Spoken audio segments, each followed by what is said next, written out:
এখানে ইঁদুরদের আব্বু তার বাচ্চাদেরকে বিড়ালের আক্রমণ থেকে বাঁচার নিনজা টেকনিক শেখাচ্ছিল।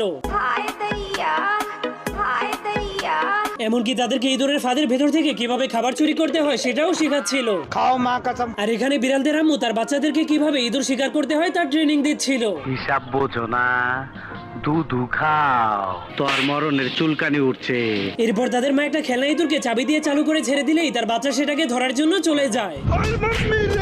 কিন্তু সেটাকে ধরতে গিয়ে তার বাচ্চার অবস্থা অনেক খারাপ হয়ে যায়। ঠিক তখনই একটা চালাক ইঁদুরের বাচ্চা ট্রেনিং এর হাত থেকে বাঁচার জন্য চুপচাপ ঘর থেকে পালিয়ে যায়। এমনকি একটা বিড়ালের বাচ্চাও সুযোগ পেয়ে ঘর থেকে পালিয়ে যায়, যার কারণে তখনই তাদের দুজনের সামনাসামনি দেখা হয়ে যায়। তেরা বাপ। কিন্তু তখনই ইঁদুরের মা এসে বিড়ালের বাচ্চাটাকে বলে, কিন্তু বিড়ালের বাচ্চাটা তার কথা না শুনে তার পিছু করতে করতে তাদের ঘরের মধ্যে ঢুকে যায়, যার কারণে ইঁদুরগুলো তাকে লাথি মেরে তাদের ঘর থেকে বের করে দেয়। এই জন্য সে কান্না করতে করতে তার মায়ের কাছে গিয়ে ইঁদুরদের নামে বিচার দিয়ে দেয়, যা